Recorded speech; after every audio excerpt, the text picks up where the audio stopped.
Good morning student. आज worksheet number 19 में हम क्लास 9th में लाइंस एंड एंगल्स को स्टडी करेंगे। यहाँ इस फिगर नंबर 1 को देखिए आप, यहाँ पर दो एंगल्स हैं। एक एंगल है ABD, इस तरह से ये वाला एंगल, और इसी के साथ है एंगल CBD, ये आपका CBD। तो एंगल नंबर 1 और एंगल नंबर 2 है, ये दो एंगल्स हैं। यहाँ पर कॉमन वर्टेक्स क्या है? Name the common vertex. B है कॉमन वर्टेक्स जो दोनों एंगल्स के अंदर आ रहा है। ये पॉइंट ऐसा है जो दोनों एंगल्स के अंदर आता है, तो हम यहाँ पे लिखेंगे common vertex is B। Common side BD common side है जो दोनों के अंदर आ रही है, तो common side will be BD। वो एंगल्स जिनमें कॉमन वर्टेक्स होता है, कॉमन साइड होती है और अनकॉमन साइड अपोजिट डायरेक्शन में होती है, तो ये अनकॉमन साइड है BC और AB, ये दोनों हम देख रहे हैं अपोजिट डायरेक्शन में जा रही है। ठीक है, इसे हम एडजेसेंट एंगल कहते हैं। तो ये फिगर 1 जो है ये हमारे एडजेसेंट एंगल का एग्जाम्पल है, जहाँ पर कॉमन वर्टेक्स है B, कॉमन साइड है BD और इस तरीके से, और अनकॉमन साइड जो है अपोजिट डायरेक्शन में है। तो ये दोनों एंगल्स जो है ABD and CBD are called adjacent angles. इसी को हिंदी मीडियम में समझते हैं बच्चों। ये उभयनिष्ठ शीर्ष है जो दोनों कोनों के अंदर आ रहा है। ये उभयनिष्ठ भुजा है जो दोनों कोनों में आ रही है BD। तो इस प्रकार इसमें एक उभयनिष्ठ भुजा होती है, एक उभयनिष्ठ शीर्ष होता है, और अउभयनिष्ठ यानी जो उभयनिष्ठ ना हो वो विपरीत दिशा में होती हैं। अउभयनिष्ठ ये वाली भुजाएं हैं BC और AB, ये दोनों हम देख रहे हैं अपोजिट डायरेक्शन में जा रही है। BC इधर जा रही है तो AB इस तरफ जा रही है, तो इन्हें हम आसन कोण कहते हैं। तो यहाँ पर ये आसन कोण का उदाहरण है। यहाँ पर हम देखेंगे ये भी एक आसन कोण है। यहाँ पर ये कॉमन वर्टेक्स हो गया, उभयनिष्ठ शीर्ष, ये अउभयनिष्ठ भुजाएं यानी अनकॉमन दोनों अपोजिट डायरेक्शन में है, और ये कॉमन साइड यानी उभयनिष्ठ भुजा एक कॉमन साइड है इन दोनों के अंदर। तो तीनों कंडीशंस पूर्ण हो रही है, तो ये एक एडजेसेंट एंगल हो गया। इस फिगर के अंदर हमारे पास क्वेश्चन है नेम दी एडजेसेंट एंगल्स। तो अगर मैं इस एडजेसेंट एंगल को इसको नाम देना चाहती हूँ तो मुझे क्या नाम दिया जाएगा? PQS। इसको मैं ऐसे भी लिख सकती हूँ, S को आगे लिख दूंगी तो SQP, एंगल का निशान डाल के इस तरीके से। और अगर मुझे दूसरे एंगल का नाम लिखना है, यानी मुझे इस एंगल को दिखना है, इस एंगल को, तो इसके पॉइंट्स कौन कौन से हैं? S, Q और R। तो हम लिखेंगे एंगल SQR। ठीक है, Q को सेंटर में लिखते हैं जिस कोण की हम बात कर रहे हैं, और इसी तरह इनको भी इंटरचेंज करा जा सकता है RQS। ये दोनों एंगल्स एक ही बात है, या आप इस तरीके से लिखें या इस तरीके से, ये दोनों भी एक ही बात है, या ऐसे लिख दीजिए ऐसे लिख दीजिए, दोनों बात सेम है। कॉमन जो बीच में जो एंगल दिखाना चाहते हो उसको बीच में लेना होता है। ठीक है, तो ये हमने दोनों एंगल्स के यहाँ पे नाम लिख दिए। उसके बाद we see that the sum of both adjacent angles is right angle.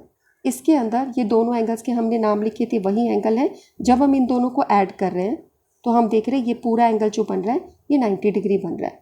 When the sum of two adjacent angles is right angle 90 degree, then both of them are called complementary angles। तो जहाँ पर दो adjacent angles का sum 90 हो तो उसे हम complementary angle कहते हैं। चलो इस फिगर को स्टडी करते हैं। फिगर नंबर 3 में ये भी एक एडजेसेंट एंगल्स का एग्जाम्पल है। यहाँ पर एक कॉमन वर्टेक्स ये हो गया उभयनिष्ठ शीर्ष, यहाँ पर ये कॉमन साइड हो गई जो दोनों के अंदर है, कॉमन भुजा उभयनिष्ठ भुजा, और ये दोनों विपरीत दिशाओं में है अनकॉमन साइड, तो ये आपका एडजेसेंट एंगल हो गया। यहाँ पर इस एडजेसेंट एंगल में फिगर नंबर 2 में और 3 में हम देख रहे हैं डिफरेंस है। यहाँ पर इसका सम 90 आ रहा है, लेकिन इधर जब हम इन दोनों एंगल्स को हम ऐड करेंगे, इस एंगल को और इस एंगल को, टोटल एंगल हमने ऐड कर लिए तो इसका सम 180 डिग्री बन रहा है। Name the adjacent angles. यहाँ पर एंगल्स का नाम आप दोगे तो एंगल्स के नाम हम लिखते हैं। जब आपको पहले एंगल का नाम लिखना है तो जैसे हमने, ये हमारा फर्स्ट एंगल है, इसको लिखने के लिए MNO, तो हम लिखेंगे एंगल MNO। ये फर्स्ट एंगल आ गया, एंगल MNO। एंड एंगल, दूसरा एंगल क्या होगा? ये वाला होगा एंगल 2, PNO, एंगल PNO। तो दूसरे खालिस्तान में ये नाम आ जाएगा PNO। जब हम इन दोनों को जोड़ते हैं तो आंसर आता है 180 डिग्री। स्ट्रेट लाइन का मेजरमेंट कितना होता है बच्चों? 180 डिग्री होता है। तो when the sum of two adjacent angles is straight angle, इसको हम सप्लीमेंट्री एंगल कहते हैं। तो हमने क्या चीज़ लर्न करी? जब दो एडजेसेंट एंगल्स का सम 90 डिग्री हो तो उसे हम कॉम्प्लीमेंट्री एंगल्स कहेंगे। ये रहा कॉम्प्लीमेंट्री एंगल्स। और जब इनका सम 180 डिग्री हो तो उसे हम सप्लीमेंट्री एंगल कहेंगे। ये रहा सप्लीमेंट्री एंगल। ठीक है, यहाँ पे अनकॉमन साइड्स जो है वो स्ट्रेट लाइन बनाती हैं। तो एक चीज़ हम और इसके अंदर बोल सकते हैं कि when the uncommon side of adjacent angles form a straight line then the pair of angles is called a linear pair. इसको हम पेयर ऑफ एंगल्स को लीनियर पेयर भी कह देते हैं यहाँ पर, जब इसकी अनकॉमन साइड एक स्ट्रेट लाइन बनाती है। यहाँ पर हम देख रहे हैं अनकॉमन साइड ये थी और ये थी, ये पूरा एक स्ट्रेट लाइन बना रही है। तो यहाँ पे पेयर ऑफ एंगल्स को हम लीनियर पेयर भी बोलते हैं। ये वही चीज़ हिंदी मीडियम में बच्चों। यहाँ पर हम देख रहे हैं पी क्यू एस एक आसन कोण है, दूसरा आसन कोण है R Q S. P Q S एक हो गया पी क्यू एस, दूसरा हो गया आर क्यू एस, दूसरा कोण।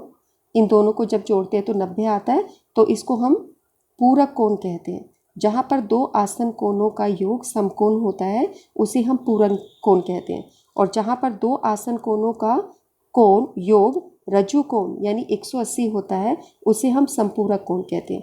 तो यहाँ पर संपूरक कोण हो रहा है और यहाँ पर पूरक कोण है। ये पूरक कोण के उदाहरण हैं और ये संपूरक कोण के उदाहरण हैं। तो ये हम इस वर्कशीट को ऑलरेडी हम सॉल्व कर चुके हैं। और लीनियर पेयर को हिंदी में कहते हैं रैखिक युग्म। जहाँ पर उभयनिष्ठ अउभयनिष्ठ भुजाएं एक रेखा बना रही हैं तो उन कोणों के युग्म को हम रैखिक युग्म भी कहते हैं। तो यहाँ पे रैखिक युग्म में क्या आ रहा है? MNO MNO और दूसरा PNO यानी PNO। ठीक है, ये पहला कोण, ये दूसरा कोण।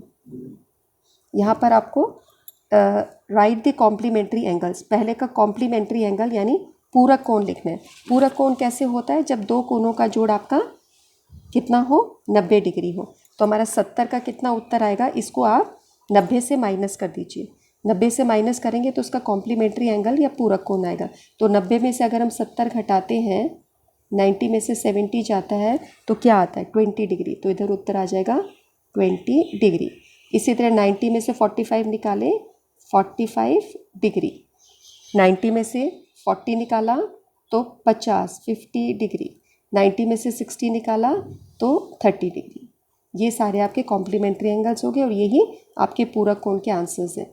नेक्स्ट है right the supplementary angle. Supplementary angles या संपूरक कोण बताओ।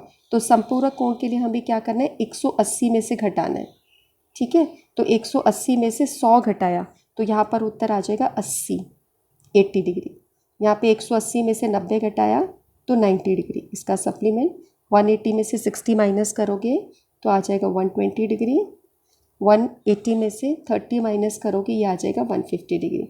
तो ये सब सप्लीमेंट्री एंगल्स या संपूरक कोण हो गए। इन फिगर 4, इस फिगर को स्टडी करना है। Name the angles forming a linear pair. Linear pair कौन से एंगल्स बना रहे हैं? अब यहाँ पर आप देख सकते हो लीनियर पेयर होता है जहाँ पर आपका इस तरीके से स्ट्रेट लाइन या रज्जु कोण बन जाए। तो ये कहाँ बन रहा है? एक तो इस एंगल से बन रहा है, इससे और इससे, 1 और 2 से। तो हम ये देख सकते हैं, ये है आपका AOD। ये AOD नीचे लिखिए लाइन AOD। AOD के साथ में ये कौन सा एंगल है? BOD। तो यहाँ पर उत्तर आ जाएगा BOD। जब हम इन दोनों को जोड़ते हैं तो 180 बनता है। इसी प्रकार जब हम इन दोनों को जोड़ें, दूसरे वाले जो ऊपर एंगल है, ये जो 180 हमारा बन रहा है, ये इन दोनों को जोड़कर भी बन रहा है। तो यहाँ पर एक एंगल आपका AOC, ये हो गया AOC यानी ये वाला एंगल हो गया एंगल 1। ये हमारा लिखा हुआ AOC। AOC में हम क्या जोड़ रहे हैं? दूसरा वाला कोण जोड़ रहे हैं। और वो दूसरा कोण कौन सा है आपका? वो दूसरा कोण है ये वाला, ये वाला। ये कैसे बना? BOC। तो यहाँ पर उत्तर आ जाएगा हमारा, इस वाले खालिस्तान में आ जाएगा एंगल BOC। तो इस प्रकार AOC और BOC जोड़ने पर हमारा लीनियर पेयर बन गया। तो ये हमारा रिक्त स्थान भी हो गए।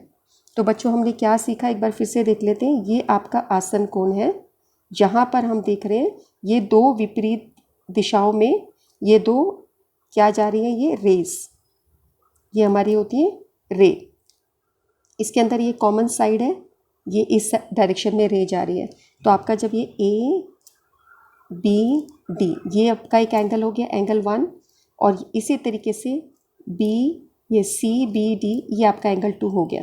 यहाँ पर अगर एंगल 1 प्लस एंगल 2 ऐड करके आपका 90 आए तो हम बोलेंगे कॉम्प्लीमेंट्री एंगल्स है, ये पूरक कोण है, ठीक है। और इसी प्रकार से जब ये आसन कोण या एडजेसेंट एंगल इस तरीके से बने हो, जहाँ पर एंगल 1 और एंगल 2 को ऐड करके 180 डिग्री आए, तो हम इसको बोलेंगे कि ये सप्लीमेंट्री एंगल्स या संपूरक कोण है, ये सप्लीमेंट्री एंगल्स है। और इस तरह के कोणों को हम इन दोनों को हम रैखिक युग्म भी बोलते हैं, इन कोणों के युग्म को हम रैखिक युग्म भी बोलते हैं। बच्चों ये टॉपिक हमने क्लास 7 में भी करा है, क्लास 8 में भी करा है, और आज क्लास 9 में आप सीख रहे हो। ये ज्योमेट्री का बेसिक कंसेप्ट है कि आपको पहचान होनी चाहिए कि कौन से कॉम्प्लीमेंट्री एंगल्स हैं और कौन से सप्लीमेंट्री एंगल्स हैं, ठीक है। इस काम को अपनी वर्कशीट में करो, इसकी पिक अपनी मैम को सेंड करो, पिक सेंड करो एंड कमेंट सेक्शन में कमेंट्स करो। Okay, thank you.